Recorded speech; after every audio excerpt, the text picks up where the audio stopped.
Harsh, we can resume the session now. Harsh, over to you. Yes, sir. Yeah. Good afternoon, one and all. I, Harsh, welcome you all to the fourth session of National Geographers Youth Conclave 2022. On the behalf of Geography Department of Shaheed Bhagat Singh College, University of Delhi, I welcome our honorable jury for the conference and also the respected faculty as well as the mentors who are present in the session. I would like to call Mrs. Neha ma'am to welcome our judges. Thank you, Harsh. Uh, a very warm welcome again to our esteemed panel of judges for the technical session 4 of the 2-day National Geographers Youth Conclave. It's a wonderful session going on, and I hope this is also the same. Now, without giving much time, I switch on to again Harsh. You can carry on the session. Thank you. As we begin with the presentations of this session, let me lay out the rules and regulations for the presentation. Students are to present their findings using PowerPoint presentation. The time limit for the presentation is 8 minutes. Participants must ensure that they do not mention the name of their institution or mentor in the PPT. Mentors are not permitted to give a permission, presentation, or reply to the interjection. All the team members must be present in the event. Teams are to be judged on the basis of originality of work, methodology, contribution to the subject matter, and presentation skills. Teams must strictly adhere to the given time limit of the presentation. The first reminder will be given at the chat box at 6 minutes, so that team can comfortably conclude their presentation in the next 2 minutes. At 8 minutes, the final reminder shall be given, such that participants must conclude their presentation at the earliest. Having listed the rules and regulations, we now begin with the presentation. The first presentation is by Team 25, and the members are Udita Tripathi, Ashima Goyal, Isha Bhattacharya, Dania Sultan. Presenting the topic, Kashmiriyat and Evolving Emotion. Team 25, are you present? Yes. You can continue.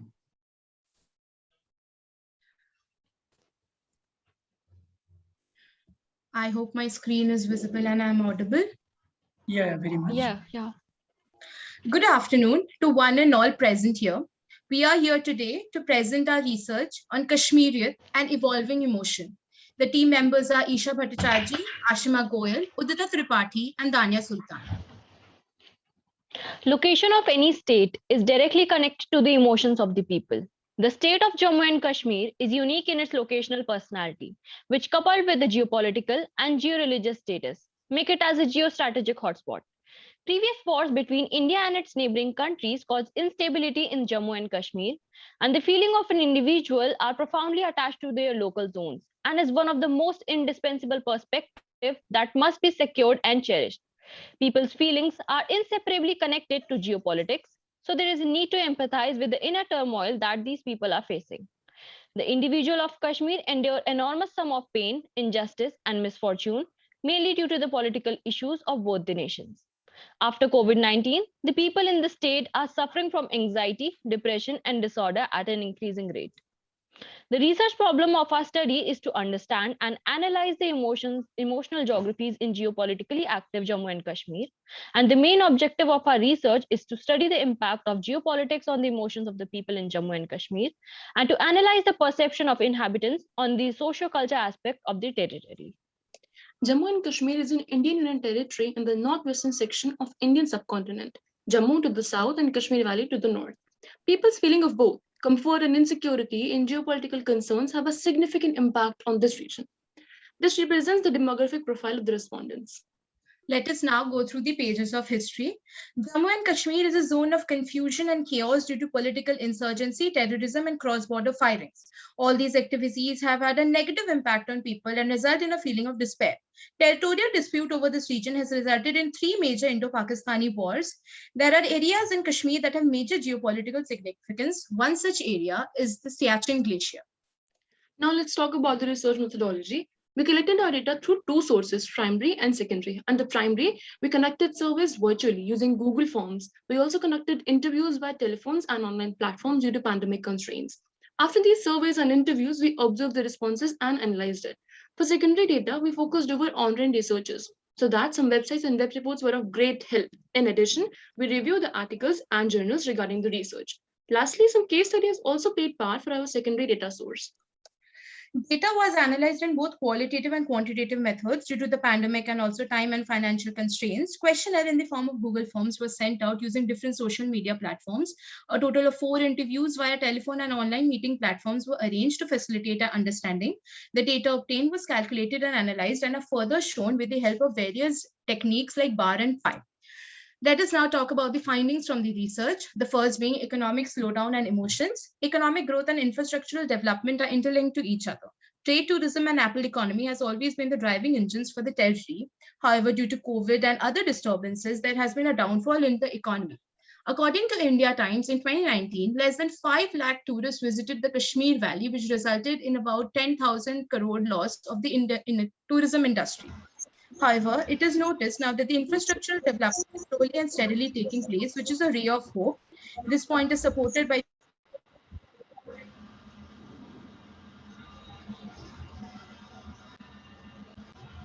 Ishadi, you're mute.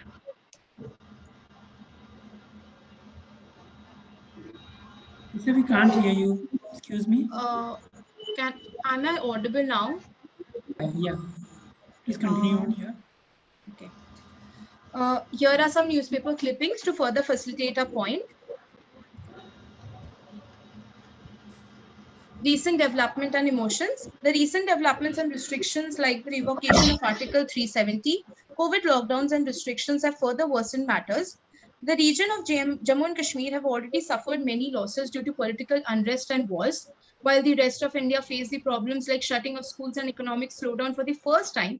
Jammu and Kashmir had already faced these innumerable times, which resulted in a feeling of despair and loss among the respondents. Access to education and internet. One of the significant issues in Jammu and Kashmir is the education and access to internet. According to our survey, most of the people find it difficult to have an easy access to online education, and various issues of disturbance and connectivity were recorded. They have been facing this issue from time. They feel this as a humiliation since internet shutdown has been prevalent from time to time. Moreover, online education is a preference of most of the institutions. But now, internet access in Jammu and Kashmir continues to be throttled at 2G speeds, despite demands of better speeds in order to access education and healthcare services during the COVID-19 lockdown. Hence, internet and education are both equally needed. Nostalgia and emotions. Think Kashmir and you are filled with a plethora of emotions: love, pride, loss, sadness, nostalgia, warmth, anger, and occasionally hope as well. It is the streams of emotions that pulls you, binds you, and holds you in a tight embrace. There was no terrorism at all. We used to play a lot of outside games without any fear. The atmosphere around was free and friendly. That was the best part of my life. We used to collect those raw mangoes and return to home late night, and we never felt any threat of fear. I was unaware about this word terrorism. These words clearly indicates that the people of Jammu and Kashmir carries a longing of every emotion. Despite conflicts that triggered hatred, the natives feel very attached to their land. The wistful longing of going back to the old days, which is somewhat unattainable in today's scenario, is still underlying desires of many. Kashmirian as an emotion is a mixed bag of past, present, and future, which needs to be handled delicately as an infant. There are some measures which can be considered. Family members and friends can make one feel comfortable and can console. Those who suffer through separation, unemployment, etc., can reach out for government helplines and websites for help. Help from psychologists, especially if they have been affected by wars and conflicts. The nation should provide the feeling of inclusion and treat them as any other Indian. Central government should chiefly involve them in decision-making process. In a nutshell, geopolitics is an inevitable perspective of delicate control among different nations. Feeling of individuals are often neglected But sensitive part of the nation, particularly Jammu and Kashmir, is strong enough to overcome such tremor. People of Jammu Kashmir hold extreme emotional intelligence and are extremely skilled. Lastly, I would like to say every cloud has a silver lining. So, with the hope at recent development and inclusions would bring to the glory days back to Kashmir and emotional connect with the people of Kashmir. So here is a list of references. Lastly, with the permission of our respected jury, our team would like to present a small clip made by us, and the voiceover is covered by team members themselves. वो कहते हैं ना गर फिरदौस रूह ज़मी است हमी अस्तु हमी अस्तु हमी अस्तु मेरी जान रूह दिल से बाबश्त हमी अस्तु हमी अस्तु हमी अस्तु Jammu and Kashmir, a union territory of India, is located in the country's north, picturesque and enchanting. Kashmir is a piece of heaven on earth, which is cradled high in the lofty green Himalayas and hailed all over the world for its incredible natural beauty. But these faces have suffered a lot. When violence erupted in the valley of Kashmir in 1990, hundreds of young men from the Pakistan-occupied Kashmir crossed over to the Indian side to fight alongside their brothers.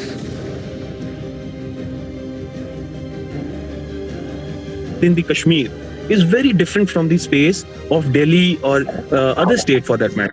Okay? Like you are free in Delhi, you can roam everywhere, you can talk to anyone, you have a freedom of speech.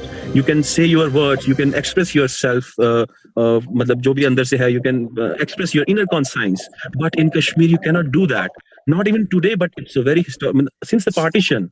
Okay, since the partition, you cannot do that. Territorial dispute over the Kashmir region have resulted in three major Indo-Pakistan. The state of heaven faced more than 40 cases of terrorism in 2021, which has adversely affected the life of citizens. अब फिर कोविड-19 की वजह से जो आलमी सतह पर वबाई बीमारी जो फैली है, इसकी वजह से जो है तालीमी निज़ाम पूरी तरीके से दरहम बरहम है।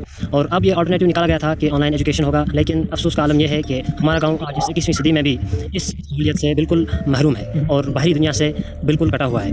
The government is surely taking initiatives so that they can feel more included towards India.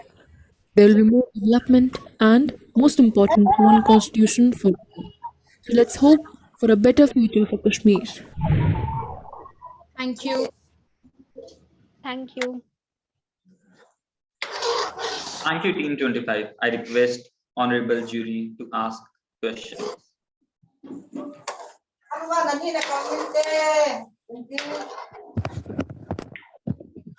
My question is, since Kashmir is an integral part of India, perception study of the people of the Kashmir, if indicates something adverse, then should it be considered? Adverse means, suppose most of the Kashmiri people, they want to be merged with Pakistan. Then should it be considered or not? Because our emotion, that means rather than Kashmir people, rest of the people's emotion, for example, are telling something different.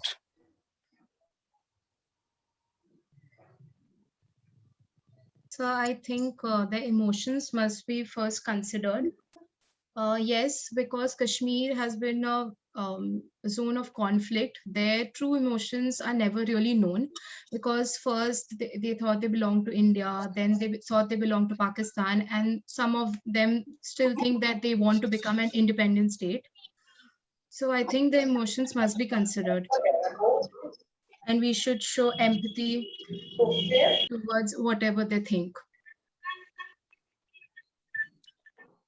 Do you think that always emotion of the people always bring positivity?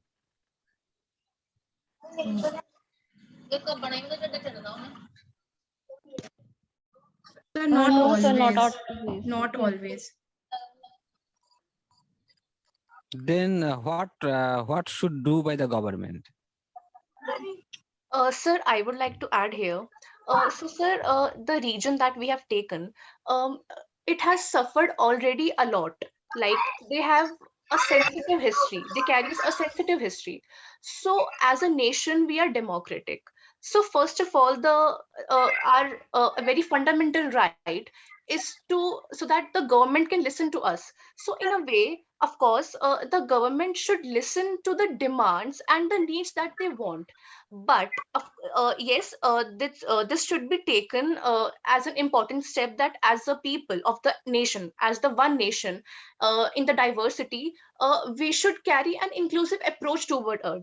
So that and also we should really need the government should need to add them in the decision making powers, so that they can feel a lot more attached towards India. But if the situation gets adverse, like if they are not getting what they want, so I think, of course, government should listen to their side, like what they really want. Yes, sir. So some initiatives must be taken by the government to make the people of Kashmir feel that yes, you are a part of India, you are a part of the decisions that we take for the Yes, nation. yes. Okay. It's okay. The unfortunate fact is that neither the government of Pakistan nor the government of India think this matter emotionally. I think so. There are so many deliberations, but emotionally not they are thinking. They have Yes, to sir, think definitely. emotionally. Yes, sir. Yes, sir. Yes. So that's why we would like to hope that the government takes them into considerations, so that we, a ray of hope. We always have hope. We should learn. Okay. Thank you. I don't have any question. Thank you, sir. Thank May you, I? sir. May I ask one Yes, sir. question? Okay. First of all, hello, am I audible to all? Hello, Vijay. I think the stated rule of the conference was that only the judges are going to ask the questions. Okay. So maybe you can have a chat with the girls later on and ask your questions. Okay. I would not like to digress from the stated, because there may have been questions जो कि पहले भी लोग आते होंगे, and those were not allowed. So let's keep it at what the practice is, और आप उनसे अपने आप पूछ लीजिएगा जो आपको पूछना है. ठीक है विजय? I hope you won't mind. No, this is absolutely fine, Dr. Diksha. This is the part of the rules, so you are perfectly correct. Yeah. So okay. To this wonderful group, my suggestion to you would be, please read on the role of emotions in the conflict zones. Okay. One. Secondly, when you say that emotions play a crucial role, and then in the same narrative, you say that the government should provide them with a space.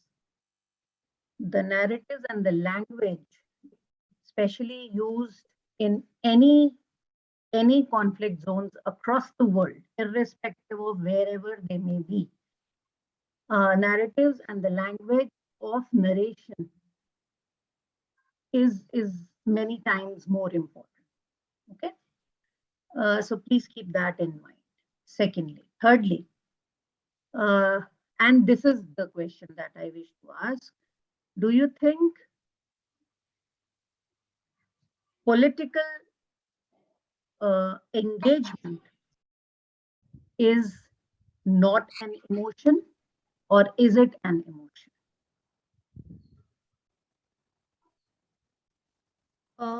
Ma'am, I personally think it is not an emotion, because the politicians it is the least of their concerns what people feel, what people want. The politicians especially, they are only... The term that I used, Isha, was not politicians. I used the word political engagement. Okay, ma'am. Sorry, ma'am. Yeah. Political engagement, ma'am, it affects, obviously, to the large portion of it affects the emotions. And whether or not. Ma'am, political engagement is linked with emotional aspect. Anything that happens politically affects the emotions of the people that live there, because it's their native place, and if anything happens, it will definitely affect them. I would like to add on this, ma'am, as Dee said, I totally agree with her. And ma'am, there's one thing that when people, start feeling like they do not support the political thing, so they also become very inactive during their vote, like when they give votes, and politically inactive. They become politically inactive. So that happens. So I think that's how it depends, like it all connected with emotions as well, like the political is also connected with emotion. Yes, ma'am.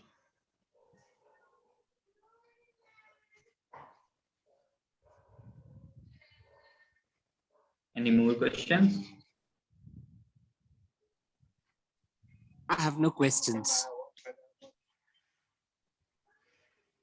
Thank you. Moving on. The team presenting next is Team 26, and the members are Sahana Sarbari Chatterjee, Sana Praveen Saluni, and their topic is Imprints of Indian Chinese Identity on the China Hood neighborhood of Tangra, Kolkata. Team 26, are you there? Yes, we are here.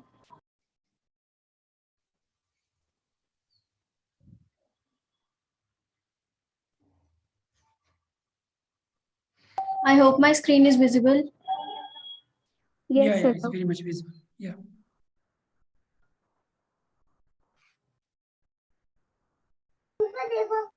Ma'am, shall I start?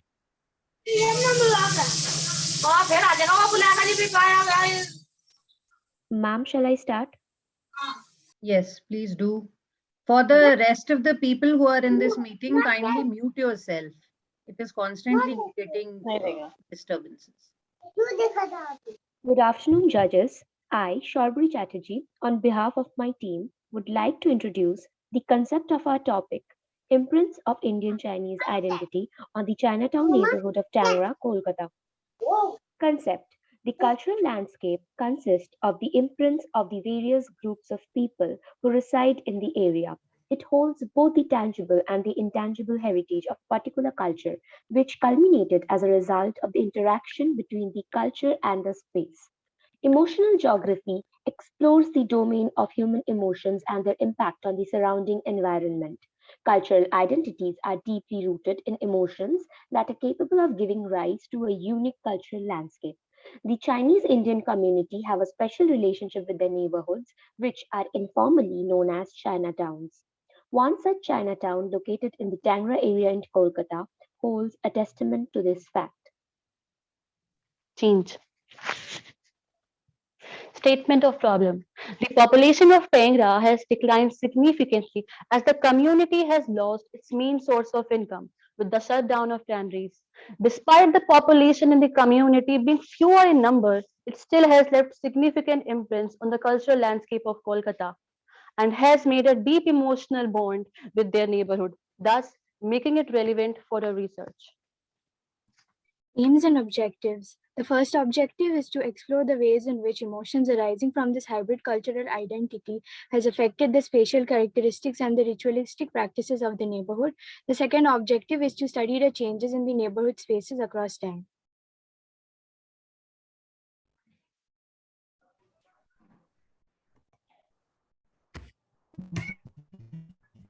Previous slide, please.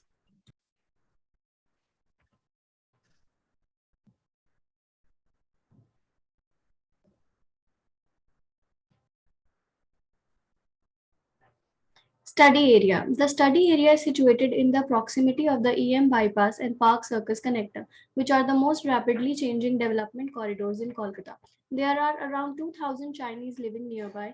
The slums near the tanneries are occupied by a lot of non-Indian Chinese people. The review region is under City Wards 58 and 66 of Kolkata Municipal Corporation. Methodology. The two objectives are studied by using qualitative methods using primary and secondary data. The primary data is collected through observation methods and taking unstructured interview of the locals on the street. The secondary data is collected through pre-existing data sources such as papers, ethnographic reports, etc. After the data collection, critical evaluation of the data is done. The objective is divided into the variables: physical characteristics, schools or education, festivals, places of worship, and economic activities for further understanding. Slide. Next, we have the observations and findings. Slide. Physical characteristics. The population of the current times is observed to have dwindled significantly. The Chinese population has slowly been replaced by people hailing from North Indian states who belong to the lower economic stratas. There are various slums observed in the neighborhood which belong to these people. The area is observably surrounded with a large number of restaurants that serve Chinese Indian cuisine. These are owned by the Chinese people. The local political campaigning is also done in Hakka and Mandarin, as observed on the walls. The Chinese have more or less assimilated with their surroundings. There is, however, an absence observed in the younger Chinese population, as most the younger Chinese people have shifted to the Western countries.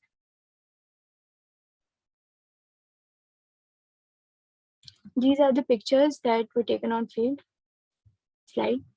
Places of worship. Chinatown people refer their temples as churches. There are some temples present in Tangra, such as the Grace Lingliang Chinese Church, which serves the Chinese population that converted to Christianity. Impact of Indian beliefs on religious practices of Chinese community in India is best seen in the worship of Hindu, especially Bengali goddess Kali. Chinese Kolkata were attached to Kali and not any other Indian god or goddess, may have been due to the fact that they did not have fertility deity in their pantheon. These are some pictures showing the places of worship. Slide. Schools. For Kolkata, Chinese language has always been the most important means of keeping their Chinese identity intact and preserving their culture. So the parents wanted their children to go to Chinese schools where they learn the Chinese language and the Chinese culture. Now, though the parents send their children to English medium schools, as all the Chinese schools have closed down, but at the same time, they also put emphasis on learning the Mandarin language. And for that, they send their children to language schools as well as the private language tuitions. Though Pemi School has closed down, it still regularly holds the cultural meetings and organizes the Chinese New Year's and the other festivals, thus maintaining the icon of Chinese culture and tradition in Kolkata. This is the timeline of the various schools that are open up in the Chinatown area. Festivals. The Chinese New Year is heralded in February with bright lights, firecrackers, dragon dances, and traditional music. The Rice Pudding Festival follows 5 months later, with the Moon Festival after another 3 months, when delicious moon-shaped cakes are offered. Chinese New Year Festival and Moon Festival are two major festivals of local Chinese people. While Moon Festival is predominantly family festival, Chinese New Year Festival includes some outdoor activities like dragon dance, dragon parades, etc. Although young generation of Indian Chinese are hardly acquainted with traditional Chinese culture, but they are proud of their culture and are keen to explore it.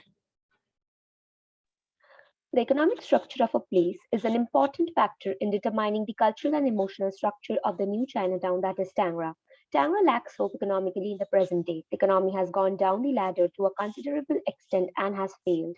The closure of the tanneries, the failure of the traditional occupation, purposive decision of the government over and above the natural forces of the market generated a common feeling of defeat and discomfort, resulting in streams of emigration and economic deterioration every year. Most of them serve themselves on a hand to mouth basis and have no provision for any savings. As a result, the community as a whole lacks economic sustainability. Next slide, please.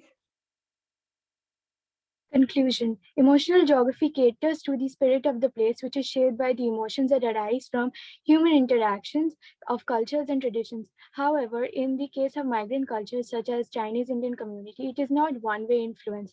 The existing host culture of Kolkata also plays an important role in shaping migrant traditions over time. In most cases, the migrant population undergoes the process of acculturation.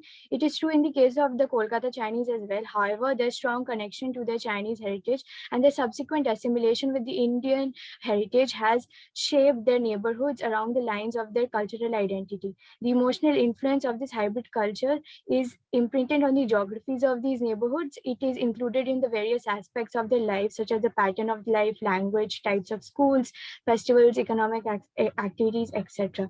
The study of these aspects and its changing nature has fulfilled our objectives.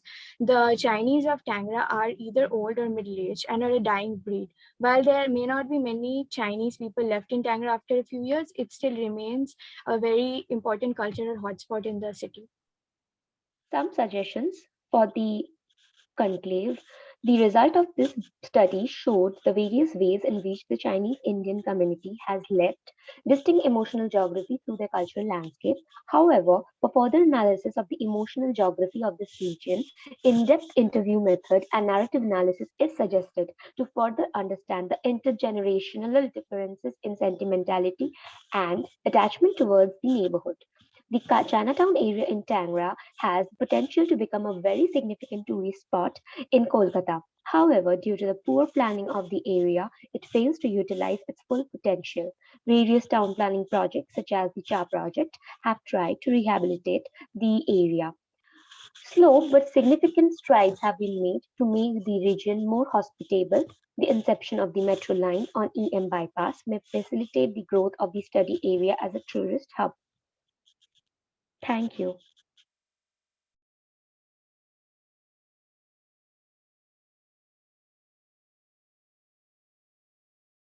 These are some of the references which we have used during our research. Thank you, Team 26. I request the Honorable Jury for the interjection.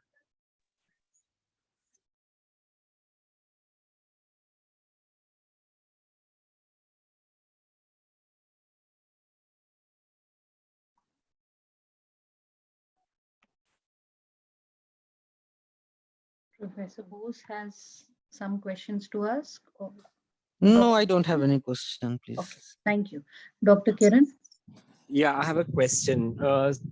Team, when you suggest that a tourist hub should be developed, what do you think happens to an ethnic enclave like the Chinatown?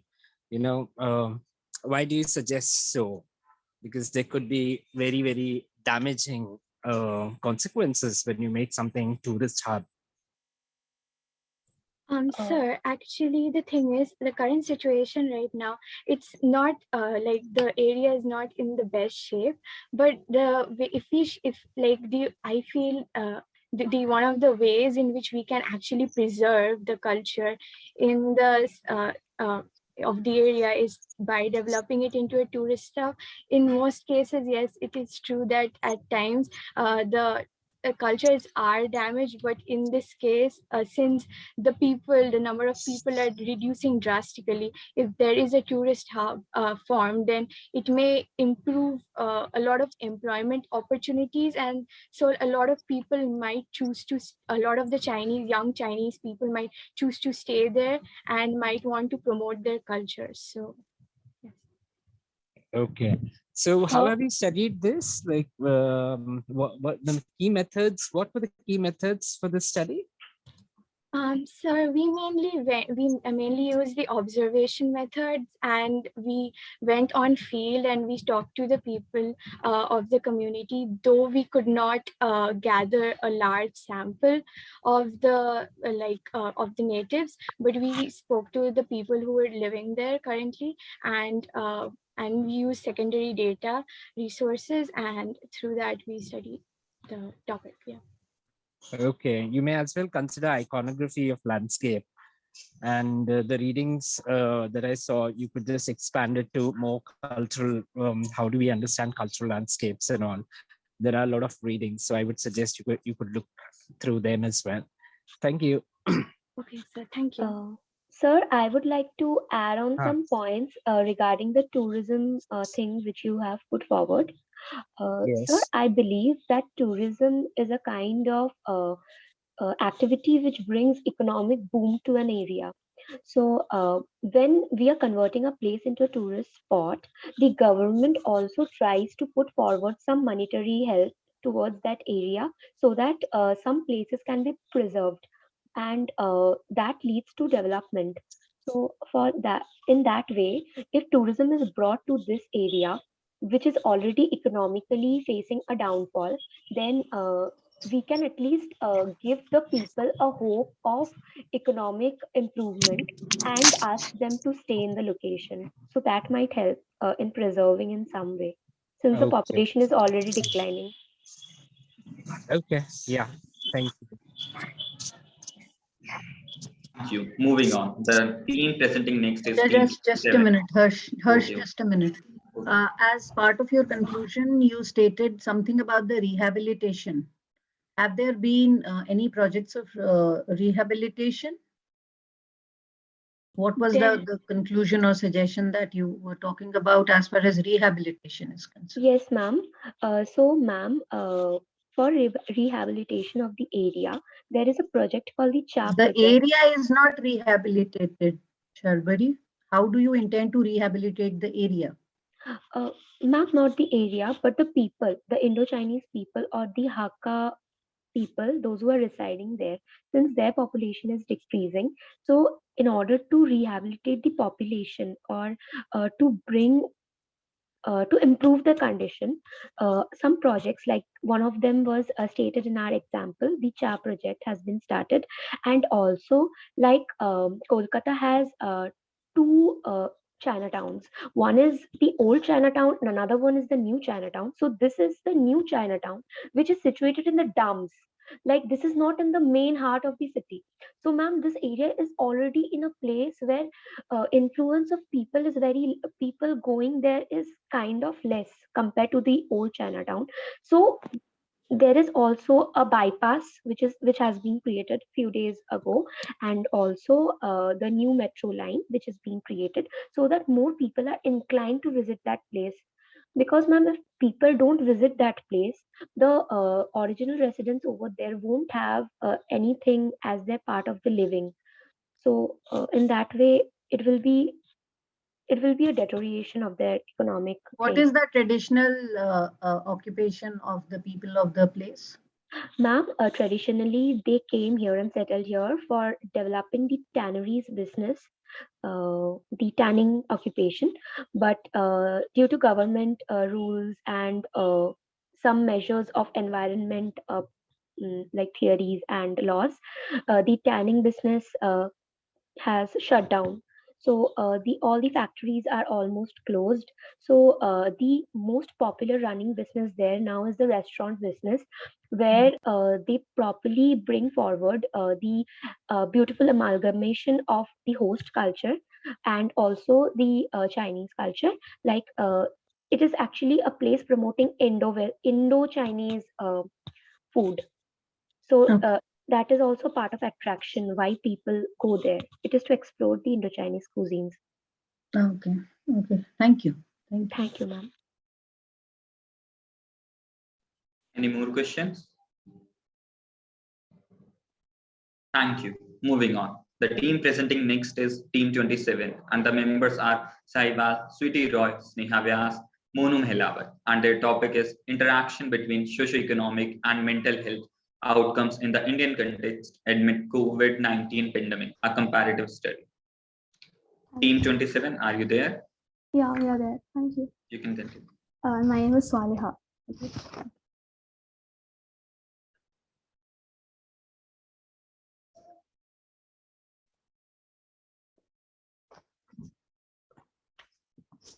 Am I audible? Yes, Yes, you're you audible. are. Thank you. Good afternoon to one and all present here. The topic of our presentation is interaction between socio-economic status and mental health outcomes in the Indian context amid COVID-19 pandemic, a comparative case study. TV host Fred Rogers once said, "When I was a boy and I would see scary things in the news, my mother would say to me, 'Look for the helpers, you will always find people who are helping.'" From the challenges of 2020 have risen today's helpers, creators who open their hearts and their platforms to offer support to millions sharing their stories and offering solutions for dealing with mental health. And we are truly blown by the sense of ownership that each one of us took towards saving the country and how we all took the responsibility because we know how much it meant to be a part of the country. This is the reason why we decided to take this topic.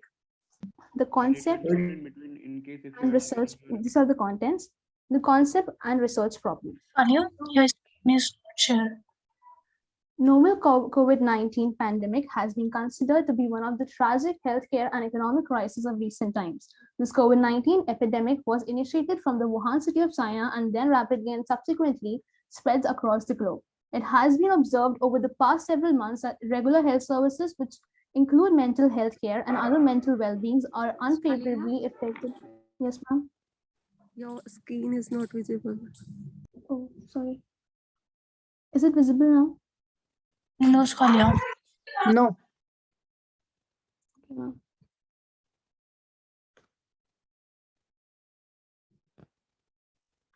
Ma'am, is it visible now?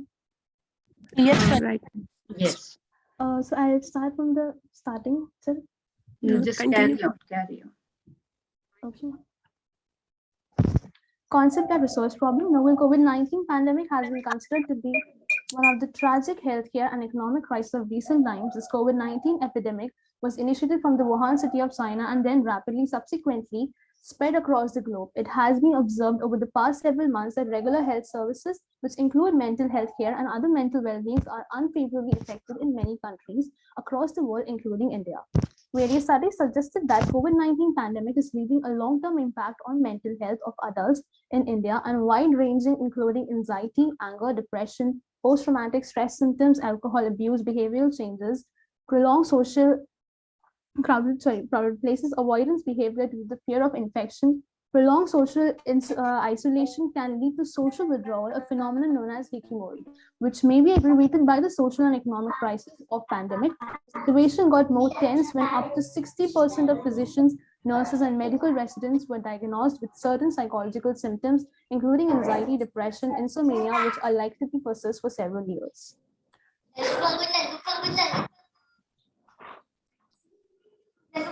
Synthesizing mounting evidences concerning the immediate psychological effects of COVID-19 and socio-economic related variable on anxiety and stress among Indian adults as a developing country are dealing a severe social economic crisis and political turmoil.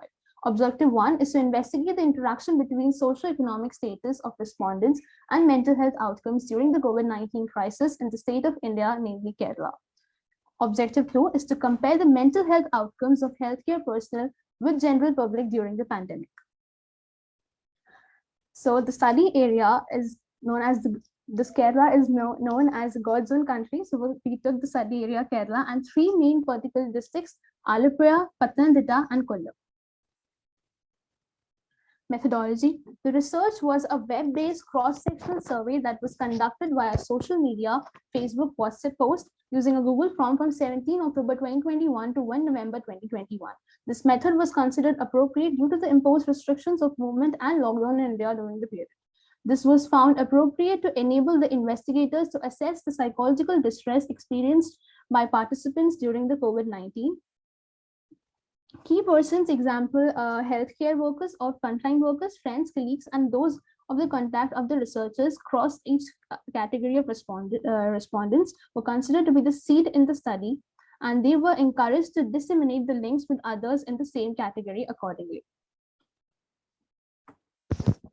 We have used QGIS. QGIS, the first map indicates active cases of COVID-19 and deaths due to COVID-19. Second map indicates the number of confirmed cases of COVID-19 in Kerala.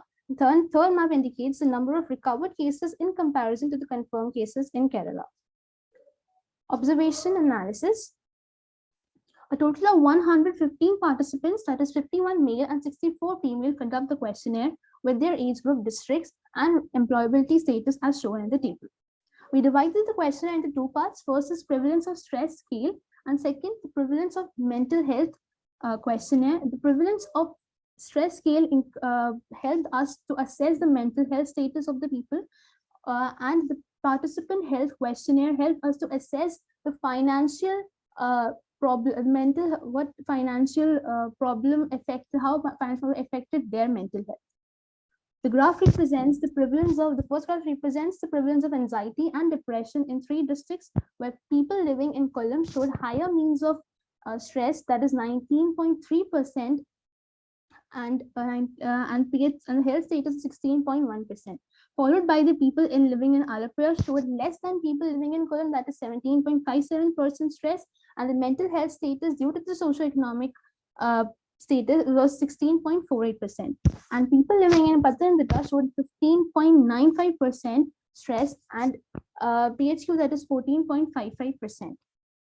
The second graph represents the perceived stress and mental health depression in percentage in males and females in 3 districts, that is Alappuzha, Kollam, and Pathanamthitta. Second, and in Alappuzha, males were observed to have more elevated stress level, which is 19.27%, than female, that is 16.35%. And the personal health question test also males showed high percentage due to the socio-economic status of the people. In Kollam, male participants were observed to have more elevated stress level, that is 19.72%, than female, this is 16.93%. And the PHQ test, the male participants showed less, that is 15.4%, as compared to the female, that is 16.93%. In Pathanamthitta, male participants were observed to have less elevated stress level, that is 14.2%, and then female, that is 17%. And then PHQ test, also male showed less percentage, that is 14.13%, and female showed 15.67%. Our study revealed differences in the mental health outcomes between the healthcare workers and general population during the COVID-19 pandemic. The majority of people, that is 31%, undergone mental health problems are due to their financial problems. In accordance with the financial pressure, healthcare workers were also tense for their family and their own safety, which was not a major concern with compared with general population.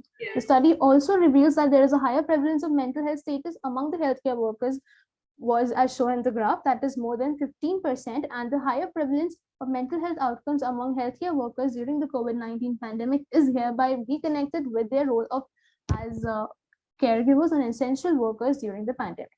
These experiences have a more social, emotional, and psychological effects of healthcare workers than the general population as revealed in the study. These are the questions, few questions that we have tried to present in this presentation that we include in participant health questionnaire and this perceived stress scale. Conclusion that the study concluded that the prevalence of poor mental health outcomes during the COVID-19 crisis among Keralites is worrisome. Also, the socio-economic status of the citizens have serious implications on depressive symptoms. Suggestion, as we included suggestion in our questionnaire. So what we have concluded a suggestion which is given by many of the participants. The study recommends that the government should pay attention to the policy that will favor telemental health services and adequate palliative measures to cushion the psychoeconomic impacts of COVID-19 on residents. Also, healthcare workers should be considered for better remuneration and other welfare benefits to sustain their well-being during the present and future pandemic. So the 8 basic principles actually which is introduced by our team, me and my team members took this initiative to combat this mental health problem by some kind request to wrap up the presentation as the time limit is already exceeded. Sorry, actually during this presentation or starting also I faced some little problems, so that's it. I'll just conclude in 5 minutes. Okay. So we felt that as a geographer, it's our responsibility to find solution, and what we thought is we'll find the solution from our environment itself. So here are these 8 basic principles. We actually took 28 days to get through only 8 principles, and we took a challenge that we will practice at least 3 of them so that these principles prove to be beneficial for others as well. So here we team members first initially took the step, and it's now 16 days that we are following this, and we made sure that at least one of our family member also follows this basic principle, at least 3 of them. And the first principle is very simple. It is a principle of nutrition. So you might know, or some of you might don't know, Dan Batten, He teamed with the people from National Geographic, and the mission was to find out the group of people peoples around the world who can demonstrate that they can have healthier physical and mental. So these were the people whose norm was to achieve 100 years or world soon as they named as these blue zones, and they found the 9 characteristics. I would shed light one. The sanitarian group of people have the basis of their diet beans. So what they found that the people who are following diet, actually the vegetarian, are crossed the physical and mental health above the average. So the basic message is to go plant-based. Principle number 2 should not be surprising, of course. What we have found is that exercise is a matter of life, and we cannot achieve an optimum capacity of we cannot achieve an optimum capacity if we don't become active. And the principle number 4. The principle number 3, that will be water. Water is so important. 70% of our body is made up of water, and 80% of our brain is made up of components that are water, and that is high percentage. So it should not be surprising again that achieving an optimal mental level, we need water perhaps more than what we utilize. The next principle is sunshine. Here I can give you 3 reasons that sunshine can actually increase the level of sleep and the pain and physical pain which we go through. The principle of temper is also very important, as it creates a balance in our life. Air, I would like here I would like to share a story, but as lack of time, so I would say please open your windows and let the sunshine and the air do what it is intended to do and what is created to do. The next one is rest. I would like to emphasize something that our society is outcome driven. So please remember, all of us actually believe that rest is quite very important to achieve a better mental health or an optimal mental health. Trust is an interesting concept that says the greatest need of this world is that people who stand for the truth as the needle of the compass to the pole. It's need of the world to have people who extend it strong to principle even though the heavens fall.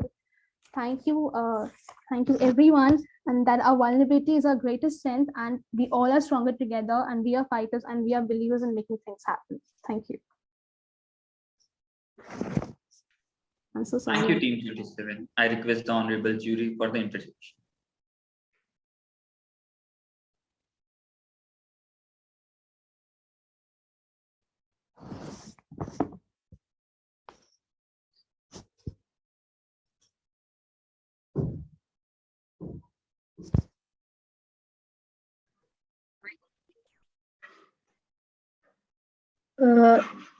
What was the timeline of this study? Yes, ma'am. What was the timeline of this study? When was this study conducted? Yes, ma'am. From 17 October 2021 to 1 November 2021. Was November 2021. Okay. Yes, ma'am. Okay. So the perceived, what were the 2 scales that you used? Ma'am, perceived stress scale and the perceived stress scale, and yes, the ma'am. second one was and the participant health questionnaire. Are they pre-structured scales that you have used, or did you construct them on your own? Actually, I consulted my psychology friend, so she suggested me, but further I added the questions similar to the questions I've added in this. So I've consulted her. Because no, why this question? The question is because if they were pre-structured scales, then any modification, any alterations that you do to those scales will have an impact on their internal consistencies. Okay, so that is the reason the question is being asked. Did you, and at that you have mentioned that you did add certain questions to it.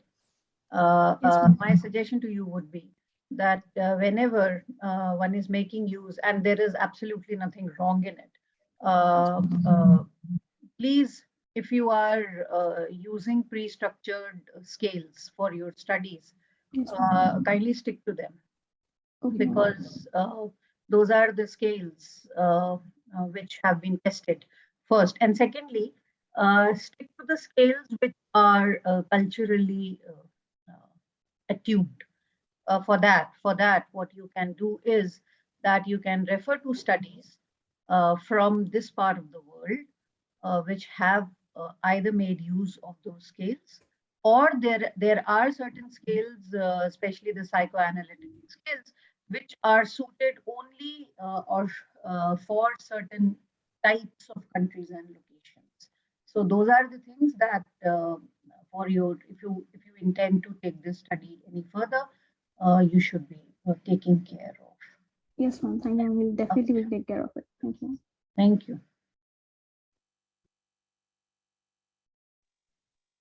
I have no questions. Thank you. Professor. If Professor Bose has any questions? No, I think we can move to the next presentation. Thank you. Thank you. Moving on. The team presenting next is Team 28, and the members are Sifa Khan, Anshika, Avantika Sharma, Bhumi Tripathi, and their topic is Women Participation in Political System with a case study of Mohanlal Gandhi. Team 28, are you there? Yes, we are. Yes, you can proceed.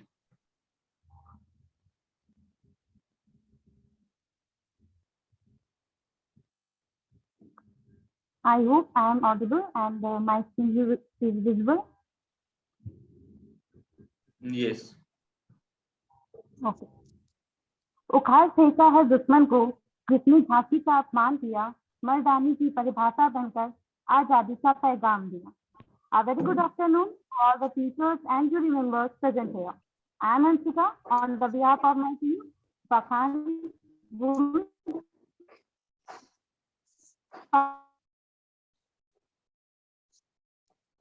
Party, and Avantika Sharma, presenting on the system of Moria, I start. Family, a better democracy is a democracy where women do not only have the right to vote and to elect, but to be elected. This quotation is fit for our study because our study is mainly based on women political participation, where we examine the two dimensions. One is voting percentage and another is their participation as political leaders in more life. Research problem. Women political participation is a matter of huge debate and discussion almost in politics of every country. Women in politics are the need of the modern society for the establishment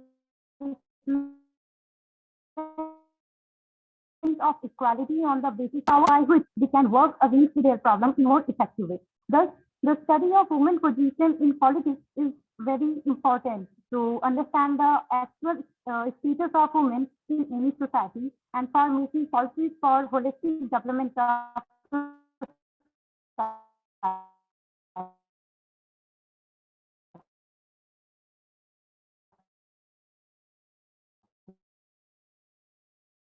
objective of the study objective. Women in different levels and quality of the analysis women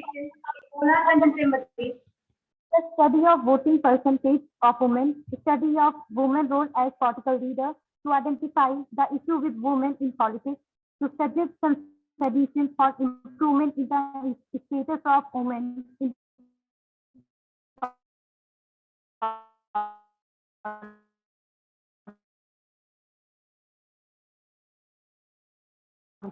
study area. Mohalgarh is a constituency of Uttar Pradesh. It's a constituency as there are 84 Gram Panchayat in Mohalgarh. This is the map of Mohalgarh Assembly, whereas this is the map of Mohalgarh block. Methodology. This study is based on primary data and secondary data regarding elections. The primary data have been obtained by interview and observation methods, whereas the secondary data from newspapers, news websites, Indian census, map websites, and remote sensing and GIS. The collected data have been processed by applying simple statistical method, graph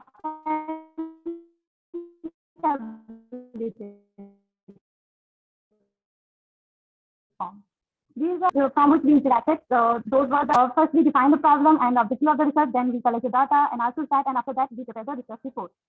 These are the graphs which show the demography of Mohalgarh, population, literacy rate, and economy. And this economy graph show that the most of the people are engaged in rural functions. This graph show the voting turnout of in assembly election in last four assembly election of female, male, and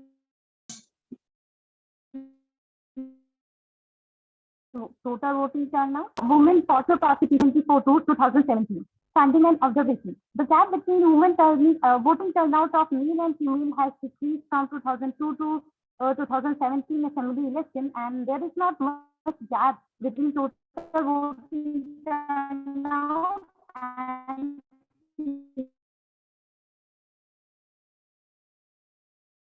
voting turnout. There is voting turnout, but in Moholagan, the women leadership is approximately negligible from 1974 to 2002, as only 3 times a woman candidate participated in assembly elections. From 2017 to 14, there is improvement in number of women candidates and voting percentage which they had got. As in 2012, first time a woman candidate won assembly election with 33.48% vote. 2017 assembly election in comparison to 2007 and 12 elections. Causes of less participation in leadership. Reserve constituency. It is a reserve constituency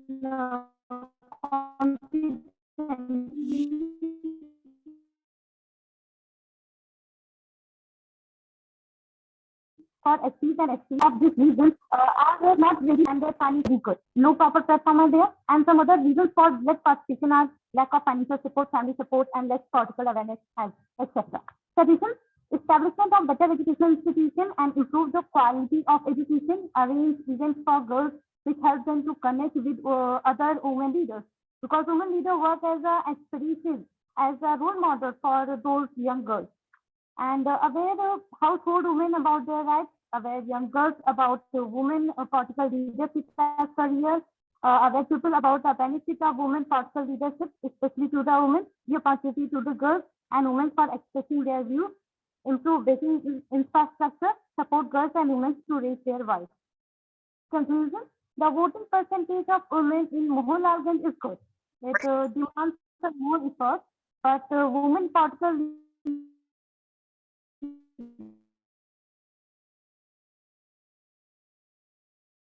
leadership in Moholagan is a matter of concern. In the status of women leadership in last 4 assembly elections, but there is need of more effort to increase their leadership by providing financial and family support to women and improve the quantity and quality of education which is provided to them.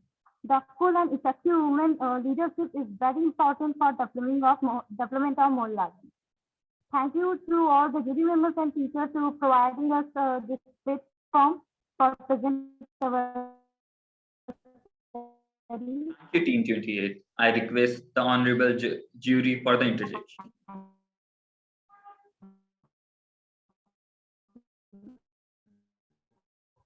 I do not have any questions for the team.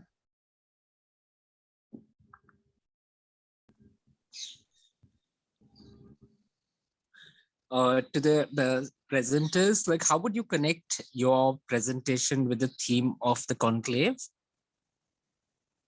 So the political participation of not only women but men as well are mainly based on the emotions which we have, and the number of participation or the percent of participation, how their participation are effective. It is mainly based on the what kind of emotions they have, and secondly,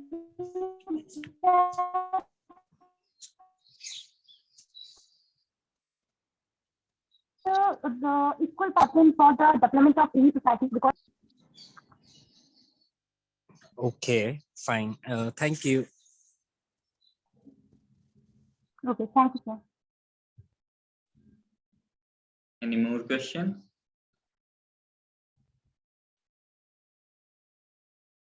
Thank you. Moving on. We are told that Team 29, whose members are Neha Pathak, Gayatri Bhagwati, Prerna Subha, and Muskan, and their topic, migrant workers, emotional geographical landscape, won't be able to present today. I request the judges to kindly take note of the same. Thank you. Moving on. The team presenting next is Team 30, and the members are Shubhashri, Priyadarshini, Munmun, Septi, and Kishan Kumar Mishra. And the topic is, should traditional wisdom act as complementary in 21st century for the conservation of biodiversity? Team 30, are you there? Yes, sir. We are here. Okay, you can proceed.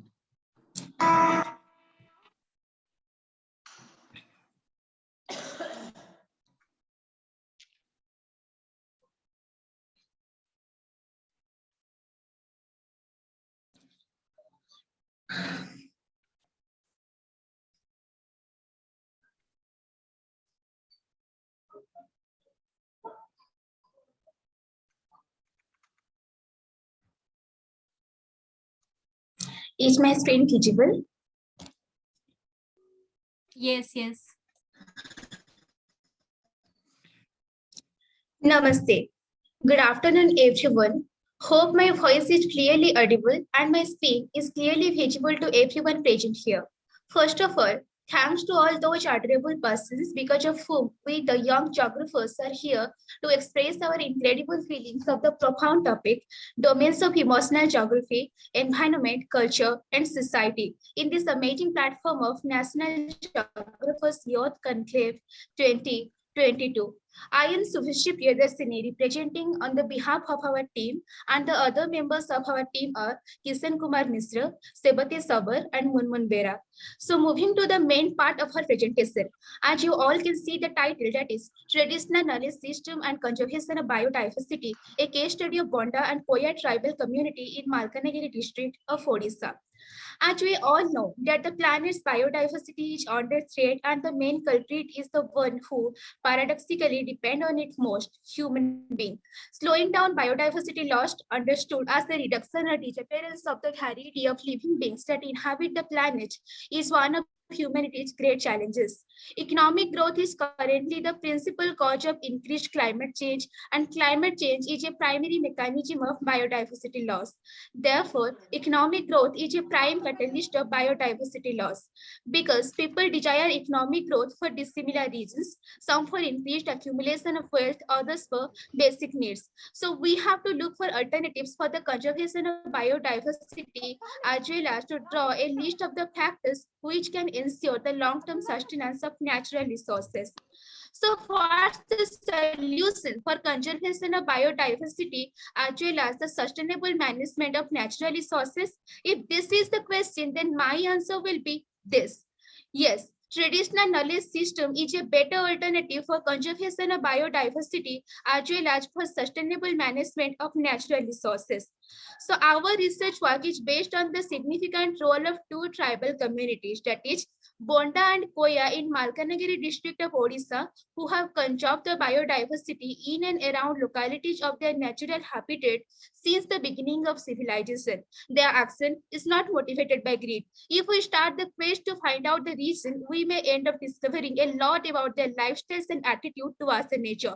What makes them different from the city man is the basic human emotions, which are well directed towards constructive activities. We can learn a lot from their societal and cultural system as well as from their traditional knowledge system for the conservation of biodiversity as well as the sustainable management of natural resources. So our research question is how traditional knowledge system of Bonda and Koya is helpful in the conservation of biodiversity, and our aims and objectives includes to know how the livelihood and cultural system of Bonda and Koya tribal communities and their traditional knowledge system can be helpful in biodiversity conservation and the sustainable management of natural resources, and to know how the tribals are emotionally attached with the mother nature. So let's come to the study area, and the first study area of our research work is the bonded tribal community. The picture shown in my slide is a visual representation of bonded tribes. They are scattered across the 32 remote hilltop villages on the Ponta Kamberu mountain range on the eastern ghats in Malkanagiri district. They constitute belongs to the great Grown family driven from Basta Plateau. Bondas are one of the most primitive tribes widely found in Kalimela, Mathili, Odia, and Khoilput block of Malkanagiri district. Bondas live in the mountain and hilly ranges covering about 50 square kilometers are known as Bonda Hills. And our second study area includes the Koya tribal community. The picture shown in my slide is a visual representation of the Koya tribes. The Koyas are the tribes inhabiting the hills north of the Godavari district and are also found in Malkanagiri district. They are said to belong to the great Gond family. The Koyas have a tradition that about 200 years ago they are driven from the plateau in the Bastar country by famine and disputes. The Koyas are scheduled tribes and they are found in Kalimeda, Podia, Malkanagiri and Korukunda area of Malkanagiri district. Koyas are the largest in population. And the map shown here is the map of our study area. Now I am requesting to Munmun to please go to the methodology part. So I think I can start this. And our methodology is just like this. Tribal areas located in dense forest areas were selected to ensure less contact with the so-called civilized society. Renouncing surveys were done for choosing tribal areas in order to work with people who still practice forest-dependent lifestyles living in dense forests. After selecting the tribal areas, campsites were established in the tribal huts and tribal schools, and each stay was for 30 to 40 days for developing good rapport and also for collecting data on socio-cultural aspects of tribal, which can be helpful for biodiversity conservation. The proposed investigation depended on personal interviews of different village headmen, clerics, educators, spiritual leaders, and so on. Field surveys were conducted to collect plant specimens in flowering and truthing to establish correct identification of the plant species and the local name. Nomenclature is followed as per International Code of Botanical Nomenclature. The ethnobotanical and ethno-agricultural data was cross-checked with different individuals in different areas across the study area to establish greater validity of the data. Maps are used to understand the locations where the conservations are done. The data thus collected was referred using available literature, which was resulted in the discovery of many unreported uses to the world. So let's come to the most important part of our presentation, and that is observation and findings. As these two tribal communities belong to same district and almost from same areas, so their societal, cultural, and traditional knowledge system are nearly same. So the observations made by us in these two tribal communities are nearly same. The majority of the human population depends on just 100 to 150 plants for most of their requirements. In contrast, these tribals living in southern Odisha use 1,000 to 1,500 species of plants. This approach not only increases the choice of plants and hence the nutritional values, but also prevents overexploitation of any single or a few species and thereby helping to maintain the ecological balance. The tribal communities practice a unique method of farming, namely mixed cropping system.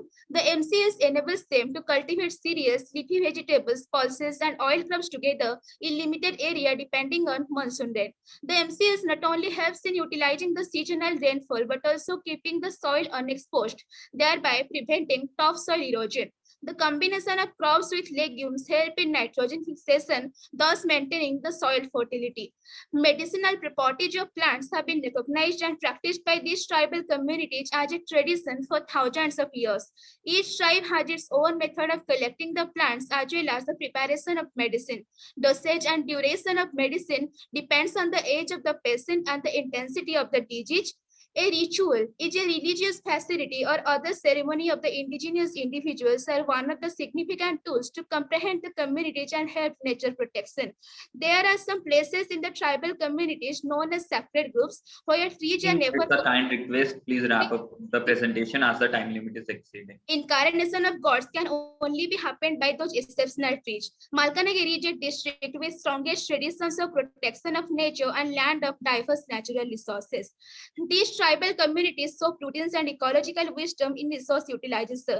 Their knowledge in biodiversity conservation can be seen in different practices such as collection and management of wood and non-wood forest products, traditional ethics, norms, and practices for restrained use of forests, water, and other natural resources, traditional practices on protection, production and regeneration of forest, cultivation of useful trees in cultural landscapes and agroforestry systems, and creation maintenance of traditional water harvesting systems such as tanks, along with plantation of the tree groves in the proximity. So let's move to the conclusion part. During our observation, one thing became very clear to us, that all those nature-friendly practices of the tribes, it may be linked with their socio-cultural system or their traditional knowledge system, is only because of their emotional attachment with the mother nature. They love, care, and respect the nature. They worship the nature like their god, as well as care for the nature like their own family member. And this emotional attachment enables them to live in harmony with the nature. But we, the people of the so-called civilized society, really don't know how to live in harmony with the nature. We know how to exploit the natural resources for fulfilling our greed. But the tribes use the natural resources according to their need, despite of living in a resource-rich environment.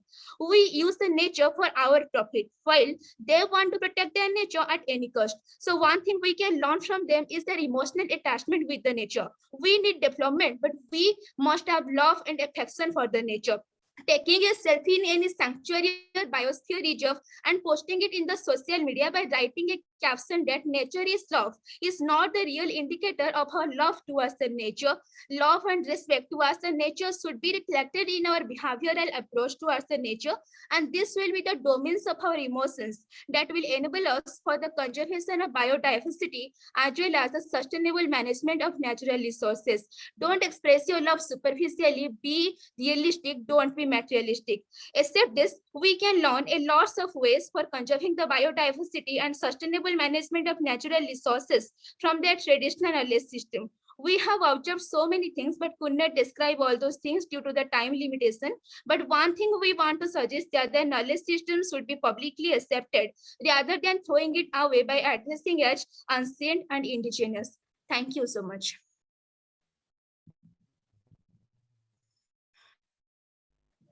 Thank you, Team 30. I request the Honorable Jury for the interjection.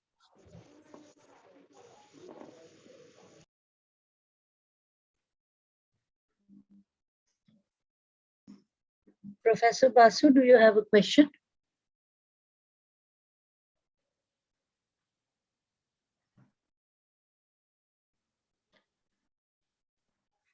If I may ask a question to the team, what are the research methods used for this study? Ma'am, for the primary sources, we have visited their place physically, and the personal with the most of our investigations based on personal interviews and field surveys were done. And the secondary sources include the research articles and the PhD students of our university who are researching on ethnographical studies, and the students of our department who belong to the Malkanagiri district, especially from the Bonda and Koya tribal community. Okay, so those students, their inputs have become part of, have been made part of the study? Ma'am, please repeat the question again. The inputs from the students, inputs of the students have been part of this study, have been made a part of this study? Yes, ma'am. Yes, ma'am. All their suggestions, all those sources from the primary data and the secondary data is included in our research paper. Okay, the last question. How do you think that the indigenous knowledge that the community has can be replicated anywhere else so that they are the benefits of the knowledge can be can reach other people, other communities as well? Ma'am, see, their love towards the nature is less in their belief system.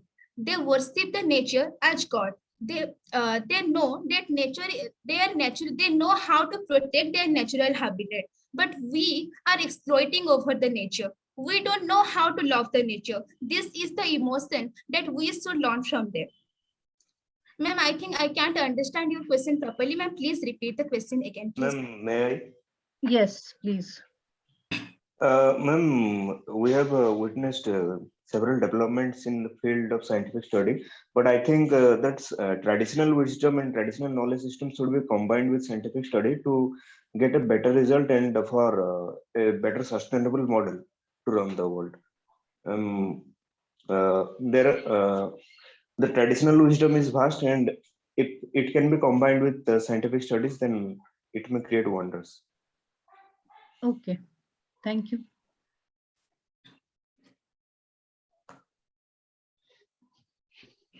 I had one question. I had one question to the presenters.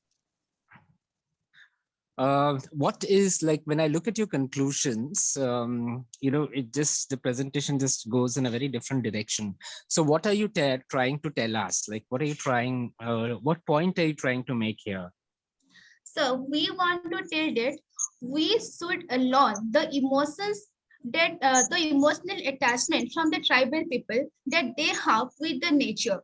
We should not exploit the nature. We should not use the nature according to our greed, but we should use the nature according to our need that the tribal people do. This is the best thing we can learn from them. Except it, there are so many things in the traditional knowledge system which is helpful in the conservation of biodiversity as well as the sustainable management of the natural resources. So I suggest that the traditional knowledge system should be publicly accepted rather than throwing it away as indigenous and unsafe. Okay, so you are giving us an example of two tribes and telling us about their attachment to the environment and how they bring traditional knowledge and exploit the environment, and that we need to have such an example and we have to follow that. That's what you're trying to tell us. Yes, sir. Okay. The other question, which is not exactly coming out in your presentation, but I would like to ask, maybe it will take you further in the theme of the conference, taking emotional attachment forward and these tribal communities. Are there any political movements from these communities in order to protect the environment? Yes, sir. Or also protect the tribes itself, given that the onslaught of urbanization and development is very strong? There are so many environments. There are so many movements, especially these two tribes are living in Malkanagiri district, and the Malkanagiri district is a district that lays in the border of Odisha and Andhra Pradesh state.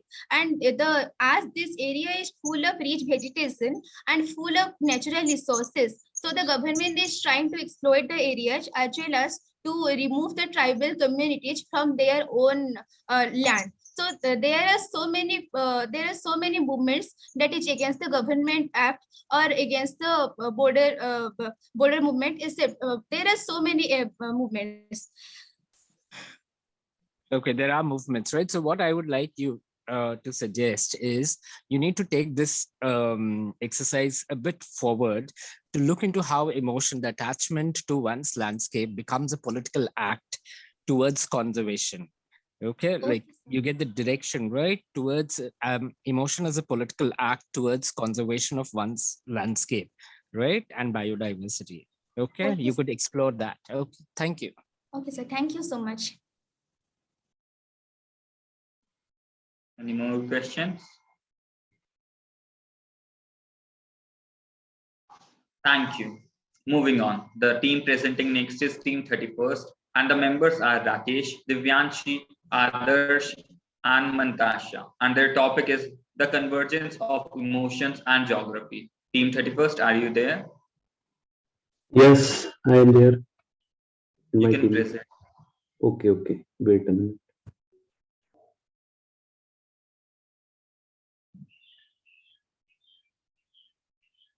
Yes.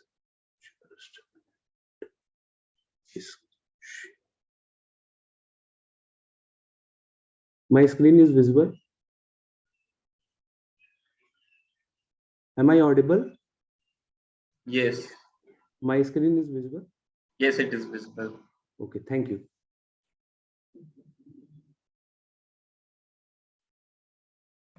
Thank you for giving me this opportunity. मेरा topic है convergence of emotions and geography. जैसा कि हम सभी जानते हैं, emotion means motion of thought, और which is reflected, जो कि रिफ्लेक्ट होता है हमारे एक्शन से। जो हमारे इमोशन होते हैं वो रिफ्लेक्ट होते हैं एक्शन से। मैं एक जीवन संदर्भित घटना कहिए या अपनी यात्रा वृत्तांत बताना चाहूंगा। मैं जब जा रहा था उत्तराखंड, तो मैं जब रूम सर्च कर रहा था, तो वहां पे क्या है कि लेपर्ड देखे जाते हैं, मतलब कि अक्सर लेपर्ड जो है मेन एरिया में या टाउन विलेज में आ जाते हैं। तो मैंने एक महिला से जब मैं रूम से के लिए ढूंढ रहा था, तो एक महिला से बात की कि यहाँ लेपर्ड आते हैं, तो कहते हैं, उनका रिप्लाई था, लेपर्ड जो है, हम लेपर्ड से नहीं डरते, लेपर्ड हमसे डरता है।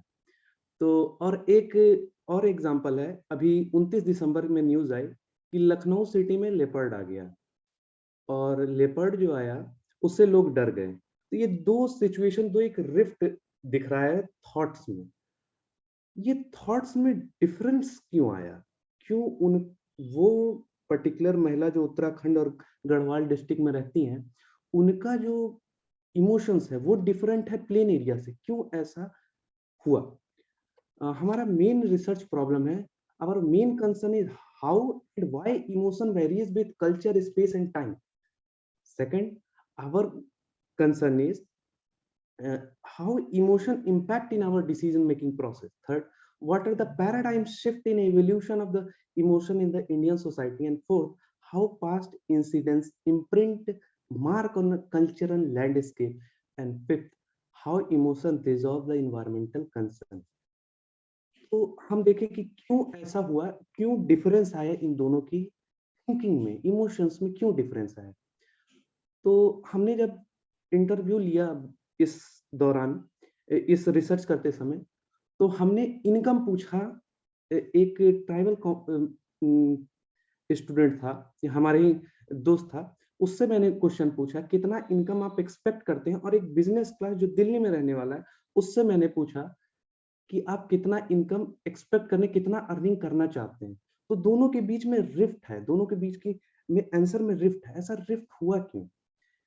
अब इसका मेन कारण है, हम जब किसी व्यक्ति से क्वेश्चन पूछते हैं तो उसके सामने नंबर ऑफ इमोशंस आते हैं, लेकिन नंबर ऑफ इमोशन में से fittest emotion will survive and expressed. जो फिटेस्ट इमोशन है वो एक्सप्रेस किया जाता है, and rest will perish out by mental conscience of the person.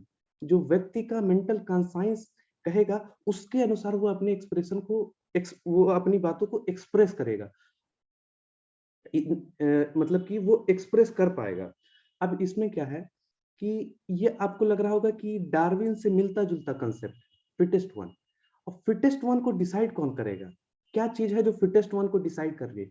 Fittest one को डिसाइड करने वाले उसकी सोसाइटी, उसका एज क्या है, वो उस व्यक्ति का, उसका कल्चर, किस कल्चर से वो बिलोंग करता है, उसका स्टेज ऑफ डेवलपमेंट क्या है सोसाइटी का, उसकी टोपोग्राफी कैसी है, उसका क्लाइमेट कहाँ है जहां वो रहता है, उसका क्लाइमेट कैसा है, और an number of factor determine करेंगे कि वो क्या बोलने वाला है, उसका डिसीजन मेकिंग क्या हो सकता है और वो क्या चाहता है।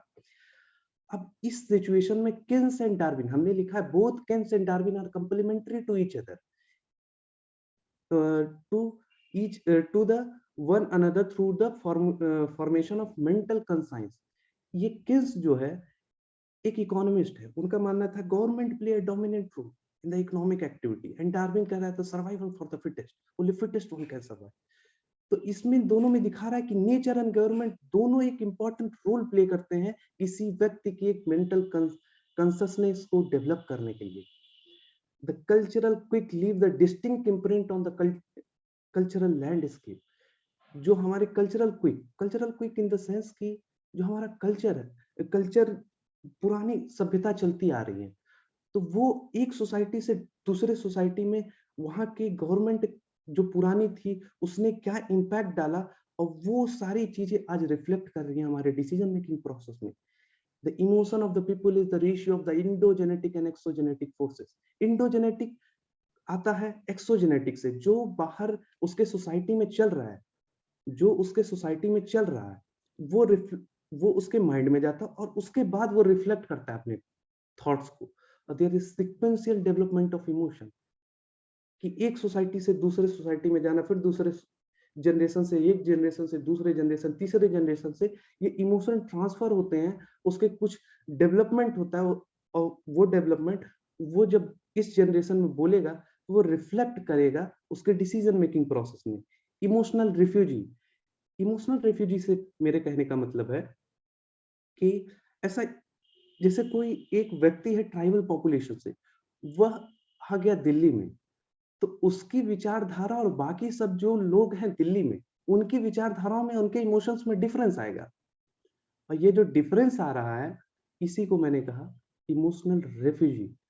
मतलब कि वो अपने इमोशंस को एक्सप्रेस नहीं कर सकता दूसरों के सामने, क्योंकि दोनों का जो इमोशन है वो डिफरेंट होगा, और वो एक स्थिति बनेगी इमोशनल ट्रैप की। वो अपने इमोशन को अभिव्यक्त नहीं कर पाएगा, वो अपने आप को, अपने इमोशन को कंडेंस करके रखेगा।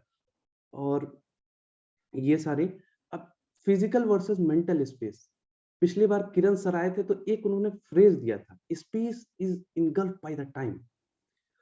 अब जो टाइम को इनगल्फ हुआ, तो इसमें मैं एक और चीज ऐड करना चाहूंगा, इमोशंस भी इनगल्फ कर दी। इमोशंस भी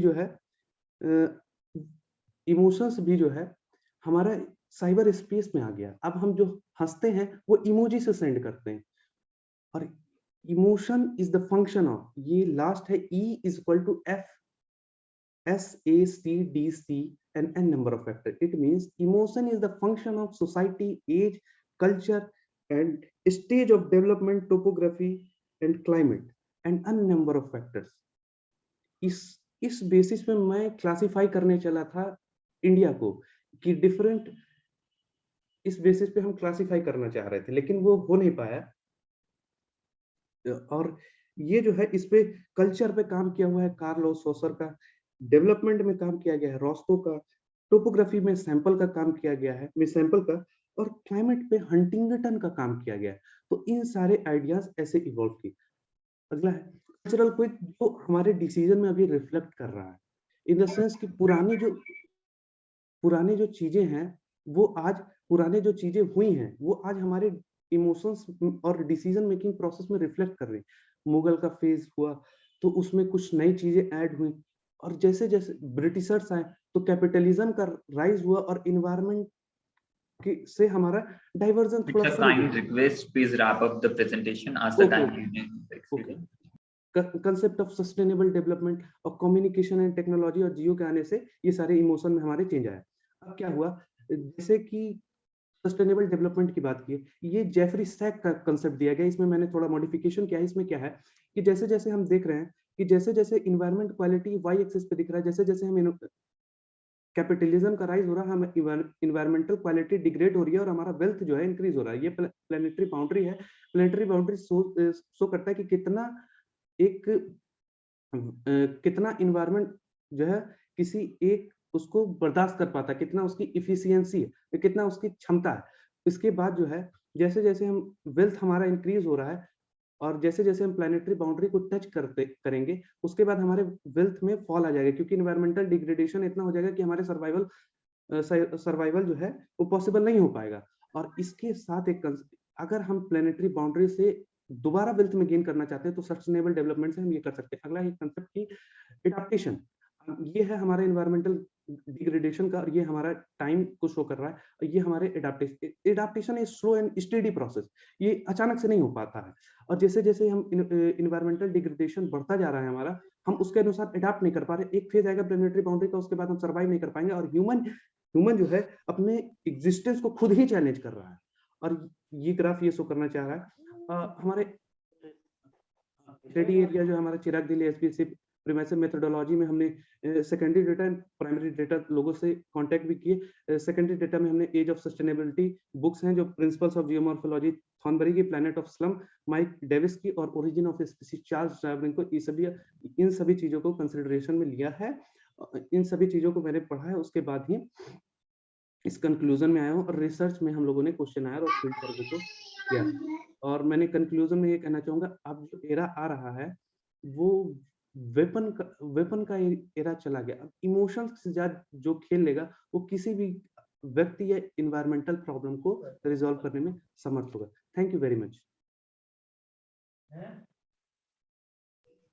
Thank you, team 31st. I request the honorable jury for the interjection. No, I don't have any question.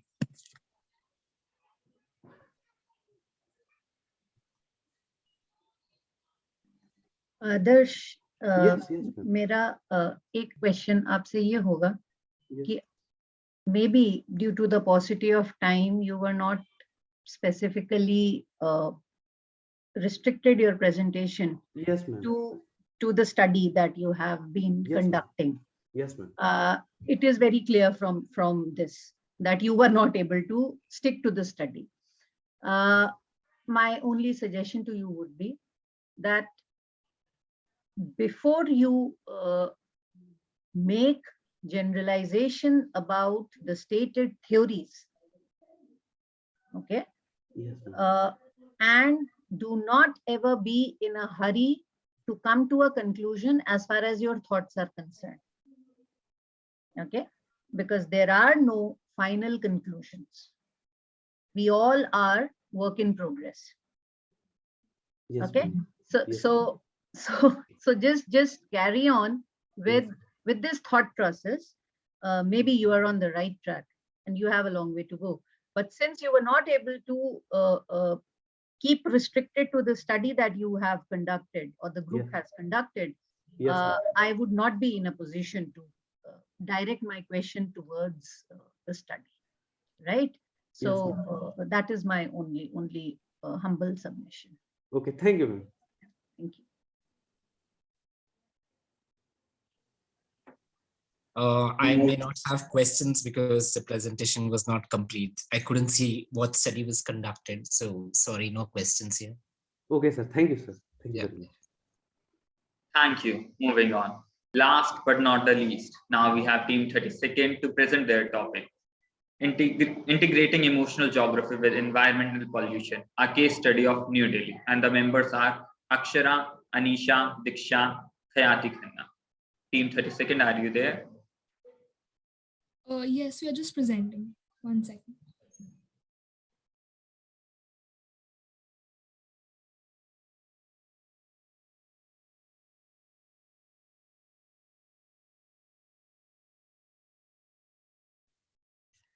Good afternoon, everyone. I hope I'm audible.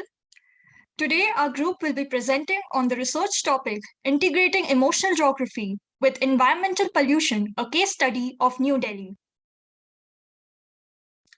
In a world where we are constantly bombarded with news-related changes and environmental changes, the title itself indicates how this research intends to study how space affects humans and tracing the vulnerabilities of the Delhiites through the intensity of the negative environmental impacts they have experienced on the first, deterioration of surroundings, second, the health issues. Then relating it with the intensity of the mental impact that they have from it through emotions, storytelling, etc. The statement of problem in the research.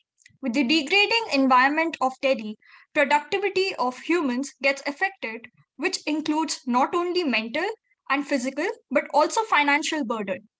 Hence, to get a meaningful understanding of the multiple pronged impact that the pollution has on an individual, unknowingly, we put forth this research. Aims and objectives of the research. To identify the most environmentally vulnerable areas in Delhi, to elicit the local responses from those areas on environmental pollution and structure the qualitative data collected. Third, to trace the length of future, years of residence, age, and gender-wise perspective on the research and visually representing the data. Fourth, to establish a concrete link between environmental pollution and emotional impact and provide suggestions to mitigate for the same. The studied area here is taken as the National Capital Territory of Delhi, which has extreme high population density. These were the following methods used for the research. Firstly, through primary collection of data, and secondly, through the secondary collection of data. Moving on to observations and findings. After an overview and analysis of the collected data, here are the findings. Firstly, the emotional radar. Positive reactions like happiness and pride have taken a backseat. They mostly account to the second and third circle. Secondly, hope, a positively prospective emotion, seems to have a consistently moderate accountability. Negative reactions like fear, shame, pessimism are mostly seen reaching a level beyond 3. For instance, Respondents have given a peak reaction by choosing 5 as the level to describe their anger. Pessimism of the youth being the second. Length of future, a philosophical question, aims at understanding the respondent's view of the life that is still left to be lived, which will have its fair share of obstacles, one of them being climate change due to excessive pollution. On segregating 80 responses, people who felt their future was less than 10% were usually the youth in the age bracket of 18 to 24. Reasons for their pessimism could be their nature of being aware, being woke, and a higher susceptibility to the surroundings. Why the pessimism? Impact on physical health, mental health, recreation, and finances. We can see the people who think that their length of future is less than 10% have admitted to, first, an extreme impact on mental health way higher than the people who think that their future is still more than 50%. Secondly, the physical impact for that matter has seen a higher usage of the words extreme and significant by the people again falling in the same category, which is less than 10%. Thirdly, the same extreme impact can be seen on financial situation and recreation. This clearly shows a proportion that the more trauma or more impacted you feel, the lesser you think the time you have, that is the future. Quoting from one of our responses, one says, "Upon some thinking, I realized that yes, it has impacted my financial situation, as I realized I needed to buy more ACs for the summer and more heaters for the winters, all due to worsening climate and extreme weather conditions of Delhi." Various impacts of being a consumer in Delhi.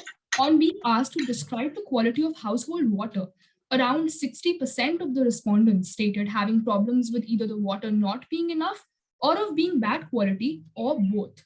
We can clearly see that the level of deterioration of water is heavily experienced by people who have been living in Delhi for more than 50 years. There is a chain that begins with the want to procure a better living surrounding, which includes good quality drinking water, food, air purifiers, etc. To avoid a bad physical health, one spends a good portion of income, which in return is a financial challenge. It is not so identifiable, but it will only accelerate in the future if adequate steps are not taken. This can in turn lead to a mental burden. Something as not being able to go out because of higher AQI can induce anxiety, and again, physically Delhi has seen rising cases of asthma. To cater to the surroundings of this person is an additional financial load, yet again. Indication is that it ends up affecting the physical and the mental demeanor of the person, and not just this, the future and even the planning. To again quote a response, "Water quality affected my hair and skin, and pollution makes my breathing difficult." Spaces affecting humans and vice versa, the migration possibilities. If we combine the strongly agree and agree portion of the pie chart, more than 70% would relocate in search of better surroundings to live in. On being asked whether severe AQI affects the Delhiites for commuting longer or shorter distances, exercising, workouts, or productivity in general, the instances of disagree or strongly disagree were from 3% to 14%, which is extremely low, thus supporting our stand. In conclusion, it can be said that these responses clearly indicated that there is a shallow understanding of the problem. Most of the respondents do not even realize the intensity of the problem, which is why any kind of action is still missing. The major highlight was that the age group of under 18 children do not realize the severity of the problem. However, we can observe that the consciousness is higher among the youth. Until and unless consciousness towards environment is not actionably institutionalized in schools, workplaces, worship places, recreational zones, especially the areas which are frequently visited in these premises, a deeper understanding will not be anywhere in the vicinity, leave the execution. Subjects like environmental science should be on focus of applicability of matters rather than theoretical readings. An eco-friendly lifestyle should be one of its focus areas, whether being taught at a school level or a college level. For awareness among under 18, especially health practices through their visual mediums must be propagated. Last but not least, a strong governmental will is what matters the most. To be able to save the present and the future, a set of core principles and revolutions are necessary. Thank you. Thank you.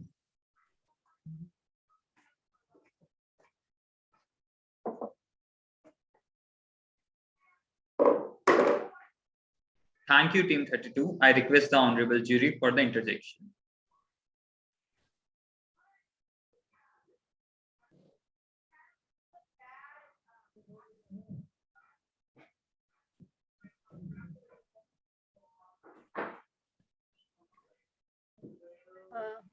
My question to the team would be that your title suggests integrating emotional geography with environmental pollution. Is that the topic that, am I correct in stating the topic? Oh, yes, ma'am. Yes, ma'am. Okay. And then you came down to respondents as consumers. Ma'am, could you please repeat that part? You were not audible. I'm saying that then your respondents were the consumers. Consumers. What were? Yeah, kindly explain, please. Yes, ma'am. So we got responses from different parts of Delhi, Central Delhi, Southwest Delhi, South Delhi. So this was one of our lenses. We wanted to take an overview of the entire city, and then so this is how we went about to, because everyone in Delhi is a consumer of natural resources like water, air, which kind of impacts them if their quality degrades. So this is yes, ma'am. What were the socio-economic demographic variables that you were able to outline? Ma'am, I would like to add to the previous question. We had taken 9 blocks of Delhi, and we had taken different age groups. We divided into 5 categories. Then we took different genders. We also included the years of residence of the person, and that was also divided systematically. And about the consumer part, ma'am, because the data was mostly qualitative, in order to present it in the quantitative manner, we indicated the citizens of Delhi as the consumer of the environment and the geography space of Delhi. And ma'am, to summarize the socio-economic lenses, I would just say that we were looking to filter the data through these 5 categories. One was age, second one was gender, third one was length of future, then fourth one was years of residence, and the fifth one was just a second.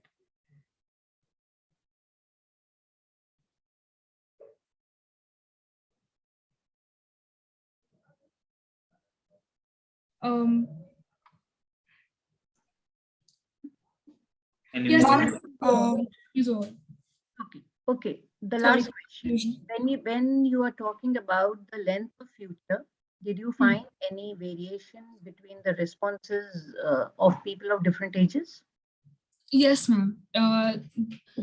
So the people who were in the age bracket of 18 to 24, they were the people, these respondents thought that the length of future that they had was comparatively lesser as compared to the people who thought, no, one thing. So the people who were in the age bracket of 18 to 24, they thought that their length of future was less than 10%. So, and the people who thought that their length of future was more than 50% were usually the ones who were not belonging to the youth category. So this was the stark contrast that we saw. It was not very stark, but yes, there was a contrast.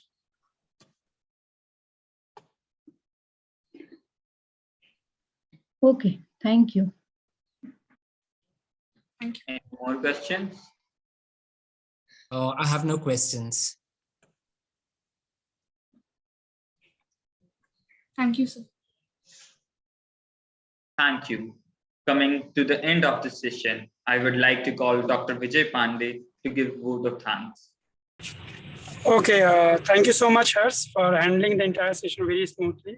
And thank you to all of you. I, Dr. Vijay Pandey, faculty from Department of Geography, Shaheed Bhagat Singh College, on behalf of the Shaheed Bhagat Singh family, would like to thank our chair and Professors Basu and Dr. Dicha Bajpayee ma'am, who graced this entire session very smoothly. And we are also very thanked with their honorable presence, knowledge, and the words of wisdom for sure. And definitely your vision, passion, and ambitions helped the youth and of course to us reach where we are standing today. I'm also grateful to the convener of this National Geographical Youth Conclave, Professor Swati Rajput ma'am.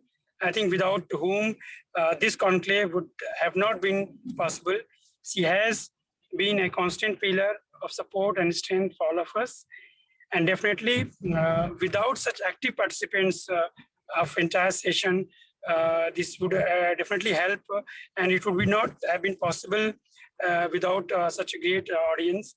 Thank you so much for being such a great audience. And I promise you that this was just the beginning of a legacy, which we has a long path to be traveled.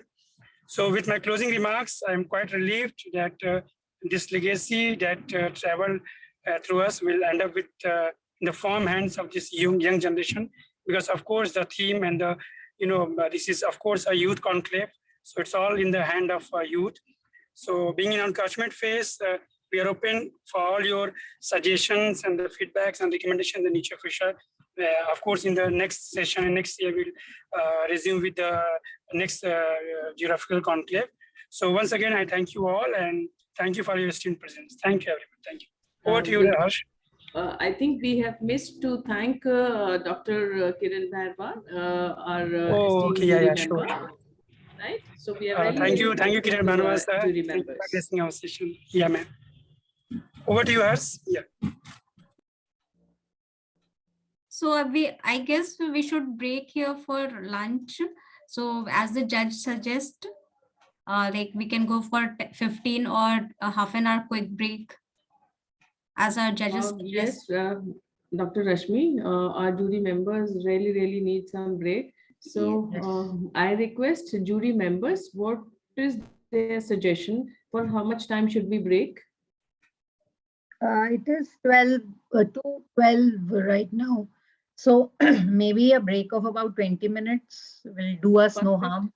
Perfect. No, perfect. So in fact, otherwise, हमारे schedule में half an hour break था. So we are really sorry for that. We are overshooting here there. So if you say it is perfectly fine, we can begin at 2:45 also. We should reassemble again. It is 2:13. We will come back at 2:40.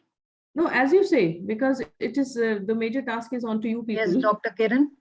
Kiran, if you want to. That's fine with me. Yeah.